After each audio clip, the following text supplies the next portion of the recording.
when you see something like wrestling and you see the way it makes you feel and other people feel, it makes and like you. Let me think. Uh, what's the word I'm trying to think of here? I don't know. It's almost like when I first seen it, it was like I knew I was supposed to be in the ring. So growing up, that was always my goal is to be a wrestler. So is this almost kind of like? Oh, go. No, oh no, you go. My next was gonna be like on the next question. So go ahead. Oh yeah, no. Basically, what I'm trying to get at is, from what you're saying, it sounds like obviously your dad wanted to pursue it. It's almost like kind of doing something, obviously for yourself, because you said you could see yourself in the ring, but in a way, it's almost like, okay, maybe dad couldn't do it, but I'm able to do it for him in a way too. That's what it almost sounds like. Yeah, continuing out a part of his dream that he couldn't do because he had kids and had to raise a family. So yeah. Well, that's awesome, and I like that. And I know I talked about it with last week with my guests. My mother got me into pro wrestling. Well, let me backtrack that. The story goes, I was flipping channels, and next thing I know, I'm stopping in my tracks at pro wrestling, and I was hooked ever since. And because of her love for wrestling back in the day, when she watched Bruno Sammartino and Chief J Strongbow and Freddie Blassie, all them in the past, because her grandmother was a fan, and almost it's like, all right, I continued to fan them. And then when I trained and wrestled for a little bit myself, it was like, okay, I did it, because every show she went to, she was in front row.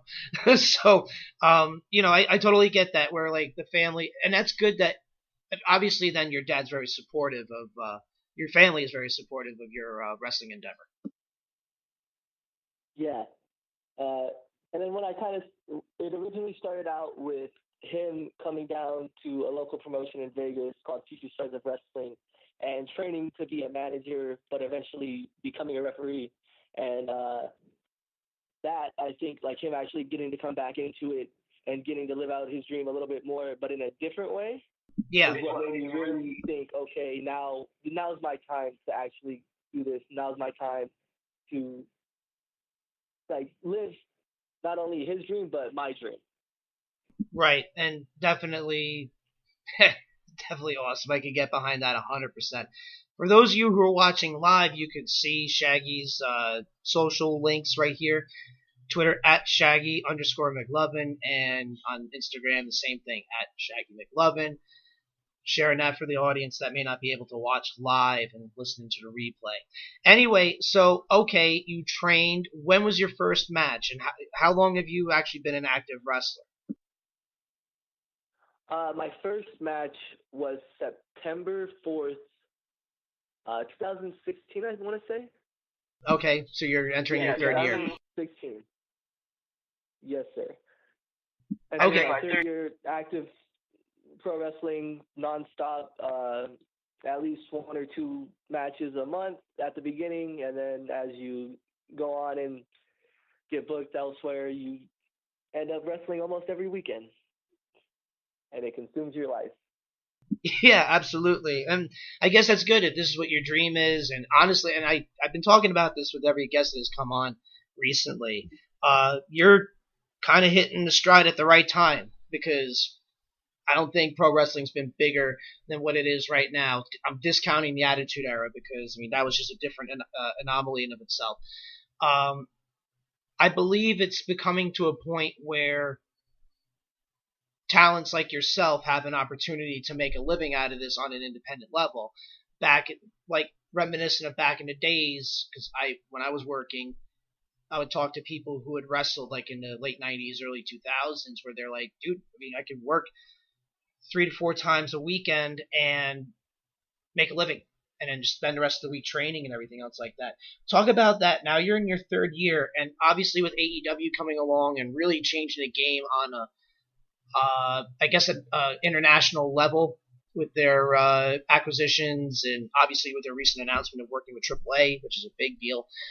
Now, how do you feel about all this? Like, you're hitting this at the right time, and the future is bright. Like, what do you look forward to with all this? Uh, my biggest thing looking forward to like in wrestling, and even with like big companies coming up like AEW, yeah, AEW, right? All Elite Wrestling, yeah. Yep. It's just being able to like meet new people and meet like more talented workers and being able to bring everybody up because a lot that I've seen before I started training was a lot of people like trying to put each other down and like not trying to help each other, and that's something like I just didn't like as much out of pro wrestling. That's kind of like what stopped me at the very beginning when my dad first started training again is getting into it was that.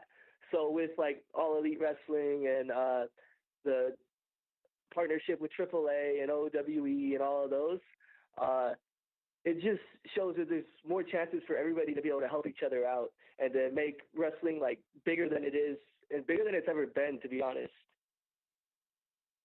100% agreed. I think it's going to be bigger than it's ever been.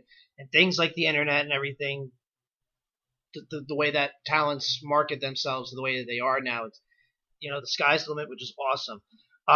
Another thing, again, we're talking with Shaggy Mclovin here.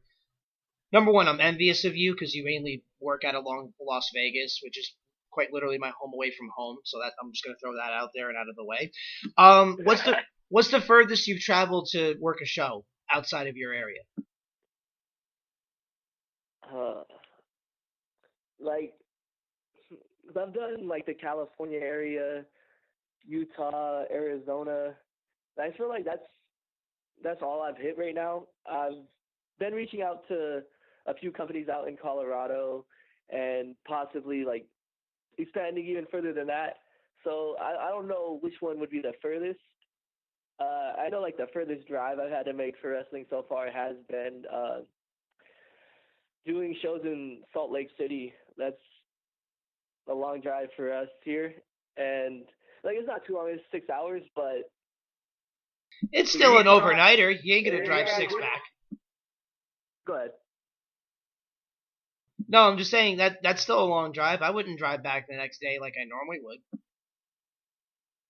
Oh yeah, it's always drive out there, wrestle in front of like, because Utah wrestling right now it's not that big. There's not a lot of fans out there. I think the most fans I've seen out there on one of their shows was for a company called like UCW, and it was like there's 1,000 people there, which is great for an independent show. Right. But that's because they had Rey Mysterio on their show, and it was like their 17-year anniversary. And I went out there for a battle royal with no chances of being paid. One of my friends was booked on the show and just invited us out, so we drove out there for that. But other than that, like I think normal shows there's up until like this year, there's only been like 40 people in crowds, 40, 50 people. So it's a long way to drive to like wrestle in front of that many people. Even though, regardless of how many people's in the crowd, you're gonna do your absolute best to put on the best show for those 40 to 50 people. So I think maybe Utah. Utah might be the farthest I've gone. Yeah, and it's funny that you're mentioning all this, like traveling so much for. I mean, let's just be honest. We've all seen the movies and behind the scenes stories and interviews with other talents. Little to no pay, but I remember working a show one time, and I'm not going to mention names because I'm not that type. I'm not going to name drop, but a talent who was in NXT. I remember right before he left, I was refereeing a match that he was in, in a tag match. And we were BSing about, you excited this, that. He's like, yeah, I've had my tryouts and this, that. And he said, the one thing that I was advised after first time I was denied is just keep traveling and, keep working different crowds and different everything else because each one is going to give you something different. No two territories are the same. And I think of that, and I think about what you had just said, and it's just like, people see the willingness to travel for wrestling, and they see it doesn't go unnoticed. So when you're traveling and getting these different experiences and everything else like that, it definitely, in my opinion, works out in your favor. Yeah. No, I definitely I agree with you there. Even the talent, because when you get to travel and you're gonna meet people you've never met before, and you get to work with them, it's always great because now they know who you are, and if you go out there and put on a great show, regardless of like what the show drew, or how many people like were actually paying attention to most of the show, which I've seen a lot of. I've seen a lot of out there. Was a lot of the people didn't pay attention at first until like later on in the night, where people were allowed to do more in their matches and weren't as restricted, which talking about independent scene is kind of ridiculous. Yeah, I didn't realize exactly. that was a thing until recently. But what was I saying?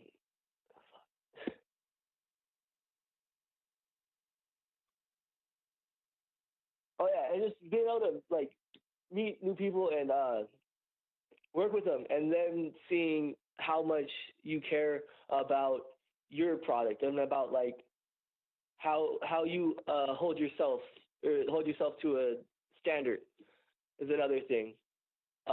Because in Utah, there's a lot of in like most of this right now. I'm talking about Utah promotions. What the hell is that? Oh, okay. Sorry. You're good. And a lot of like their younger guys who are about the same amount of experience that I am don't really hold themselves to that high of a standard. And then when you get to work with the more experienced guys out there who's done like 10 years, which is still like very baby steps when it comes to this business, and they see how much like you hold yourself to a standard, they always, now they remember you. And that's like another thing is, yeah, the fans see the willingness to travel and like wrestle for like all these different crowds and just travel like miles, like thousands of miles or whatever it is. But the workers, the other wrestlers, they see that and they see how much passion you have for it and your actual in-ring ability and your like your mentality towards the business. And I feel like that's almost better than the crowd seeing, oh well, he drove this far just to be in a battle royal, which I've heard from a few audience members before, but I think it's always just showing how much passion you have. It definitely doesn't go unnoticed, that's for sure. I mean, Christ, I could talk forever about things that I remember experiencing, not for myself personally, but for others, of like instances like that. So, like I always say to people, you never know who's watching. Whether you're on the show with a bigger name, or you never know who's watching. Like even some guy or girl, or is in the crowd. You don't know who they know, and you got to put on a performance for them, and it'll come back to you eventually. So. Sorry. So we're on the line with Shaggy Mclovin, and you mentioned you wrestled in California. And for those of you who are watching live here on Twitch, you look at his picture on the bottom left-hand side of the screen here. Skateboarder, everything else, like very much California-esque, living in Las Vegas. And I've always believed that gimmicks should really come off like with some sort of reflection on who you are. And based on your Instagram, it seems like that's part of who you are too, as a skateboarder. What came up with this idea, with this gimmick, and how you feel it's working right now? Well, the skateboarding thing, when I was younger, I used to skateboard all the time. It was like my second love almost. So it was wrestling, and then I was always skateboarding. When I hit like 12, 13, I ended up kind of more pursuing skateboarding and just going out and, doing whatever I could to skate and, get in trouble, whatever I did when I was a kid. Yeah, teenage shit. Yeah, everybody had their teenage years. Everybody did what they did. Listen, I was a skateboarder as a teenager too, so I completely understand. Yeah, it's funny because when I first started wrestling, I didn't really have a gimmick. I went out, had these long zebra print tights on that one of my trainers